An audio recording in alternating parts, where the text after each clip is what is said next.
Sebenarnya saya juga tidak menyangka ya bahwa saya akan mencalonkan jadi kandidat rektor tempo hari, karena saya pikir rektor itu adalah sangat berat. Berat bukan dalam pekerjaannya, bukan dalam pekerjaannya, tetapi berat bagaimana untuk mendapatkan posisi sebagai seorang rektor begitu.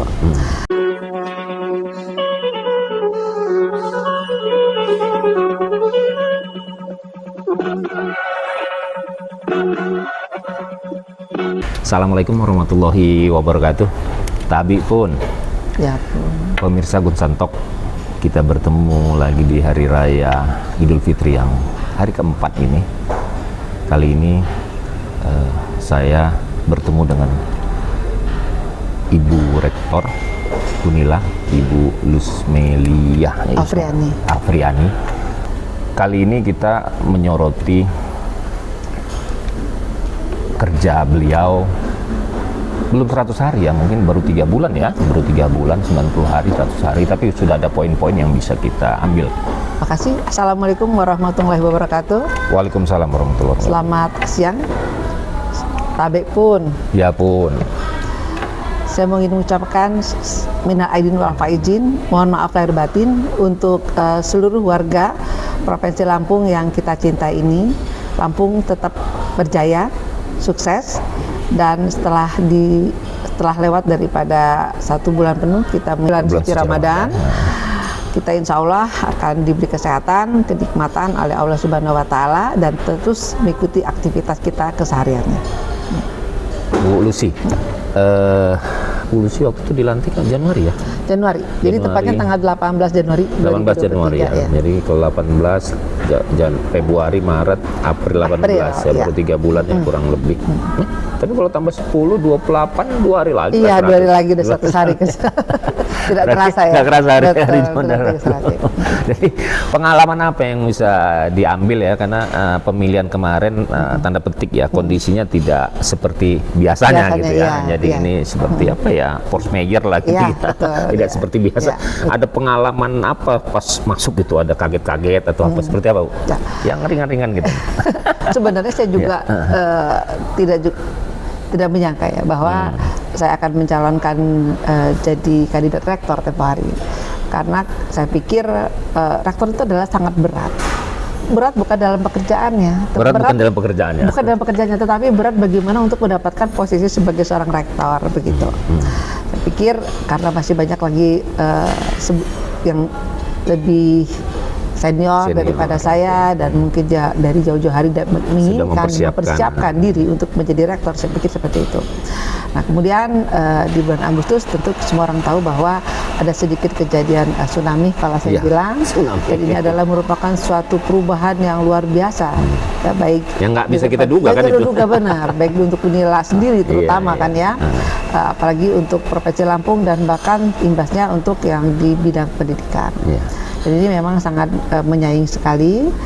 Nah, tiba-tiba kita disuruh mengadakan pemilihan ulang yang menentukan. Bukan pemilihan ulang dong? Apa pemilihan? Pemilihan kan, bukan jadi ulang kan? Bukan. Jadi pemilihan. Tapi belum waktunya. Jadi Pak Mas Menteri menginginkan bahwa Unila segera menetapkan rektor definitif. Karena selama ini kan dipegang oleh PLT Rektor.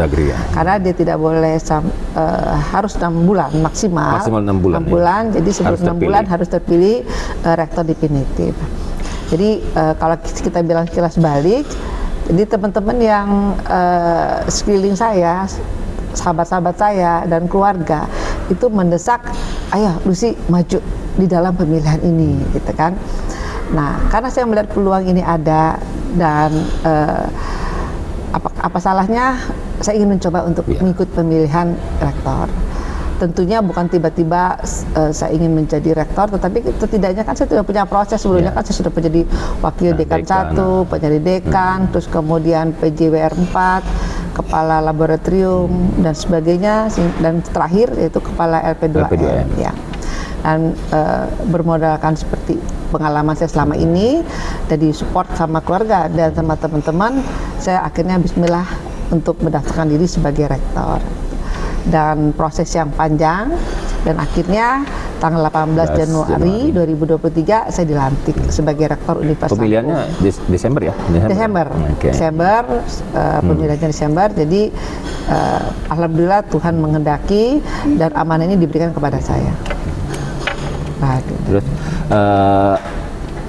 kan Bu Lucy sudah pengalaman ya, pernah dekan, pernah itu ya, dan mungkin dan mungkin pertama kali yang teknik ya, yang jadi rektor ya, teknik dari Fakultas Teknik ya, baru pertama kali ya. Jadi keinginan itu bukan semata-mata untuk mencari jabatan kan, bukan itu ya, tapi ada di benak kita soal apa yang harus kita aplikasikan yang belum diaplikasikan, bukan sesuatu yang selama ini dirintis oleh rektor sebelumnya jelek, bukan kan, ada yang harus diaplikasikan. Mungkin seperti itu ya Bu Lucy ya, keinginan-keinginan yang saya dulu pernah dekan, saya pun ini ada sesuatu nih kalau di rektor seperti apa, mungkin seperti itu ya. Oke.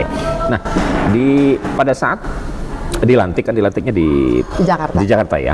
Padahal setelah dilantik itu, ketika masuk sudah diserahkan sebagai jabatan rektor, itu apa dulu yang dikerjain? Yang dikerjain langsung apa? Inventarisir atau seperti apa? Ya. Karena ini adalah tidak seperti biasanya tadi Mas Freddy bilang ya. Jadi pertama kali saya dilantik itu, yang pertama itu tentu inventarisir apa yang sudah dikerjakan oleh sebelumnya. Tapi karena saya ada di situ, jadi artinya memang saya di posisi Ketua Lembaga Penelitian dan Pengabdian, jadi LP2M. Jadi sebenarnya apa yang sudah dikerjakan itu kan kita tahu begitu, langkah-langkah sudah tahu. Dan karena penelitiannya itu untuk di rektorat semua ya? Untuk di Universitas Lampung. Ya. Karena kan tidak perguruan tinggi itu kan pendidikan, penelitian dan pengabdian pada masyarakat. Karena dua itu sudah di saya.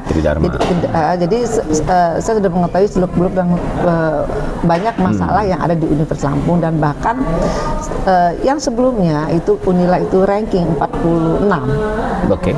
Ranking apa nih? Rankingan. Jadi kita di Indonesia. Jadi dari Dikti itu ada rankingan setiap tahunnya melihat kinerja setiap universitas gitu kan. Nah, dari ranking 46 kita langsung dalam beberapa tahun itu menjadi ranking 26, 10, dan akhirnya sekarang menjadi 9. Gitu ya. Tapi 9 sekarang ini dia berdasarkan Simago ranking. Artinya kerja keras kita selama ini itu adalah membuahkan hasil yang baik, positif. Gitu, yang positif. Nah, karena ini adalah saya jadi rektor, jadi artinya dalam proses cepat karena adanya kondisi seperti ini. Jadi pertama memang kita menginventarisir apa yang sudah dilakukan sebelumnya. Tapi itu memang sudah rutinitas, artinya begitu kan. Yang terpenting ada guidance Yang terpenting adalah membangun kebersamaan Sivitas Akademika Universitas Lampung yang sekarang ini rektornya sudah ganti, gitu kan. Dan artinya kita sekarang sudah berubah. Kita sama-sama mempunyai visi yang sama. Begitu. Kenapa? Karena yang selama ini kita dari bulan Agustus sampai terpilihnya di bulan Desember itu kan seperti ada shock sekali begitu. Ya sesuatu ada yang rasa bukan rasa takut ya, ada rasa macam-macam lah. Takut mungkin apa namanya, orang di luar itu nyorotinya negatif terus negatif kan, gitu. terus. Dan itu yang harus kita bangun ke masyarakat, bahwa sebenarnya Unila itu adalah biasa-biasa saja, tidak seperti apa yang dipandang dibayangkan orang. Karena ini adalah merupakan kejadian yang individu, yang tidak menyangkut masalah sistem pembelajaran yang ada di Universitas Lampung, tidak menyangkut masalah alumni dan sebagainya. Maka itu saya kembalikan kepercayaan baik internal maupun di eksternal. Begitu. Jadi mengajak teman-teman, ayo dah sekarang kita bangkit lagi dan tidak usah lagi memikirkan yang lama itu adalah pelajaran cukup bagi kami di tingkat pimpinan yang akan menyelesaikan bagaimana strateginya untuk menghadapi permasalahan yang ada, begitu. Artinya kalau permasalahan yang sekarang terjadi kan sudah ditangani oleh kejaksaan seperti itu kan, KPK dan sebagainya persoalannya. Tapi bagaimana persoalan kita internal kita membangun kepercayaan yang tadinya prestasi harus lebih prestasi lagi dan sebagainya. Kalau soal ini apa namanya administrasi sih lancar ya. Administrasinya lancar. Keuangan jadi pola Tidak ada aman semua ya. semuanya, tidak jadi ada. walaupun siapapun yang pegang manajemennya memang sudah ada. jalan ya. Iya, iya. Paling yang jadi PR itu mungkin soal jalur mandiri ya atau penerimaan mahasiswa baru ya. Mahasiswa baru, betul. Gimana Nah, jadi pendapatnya? begini.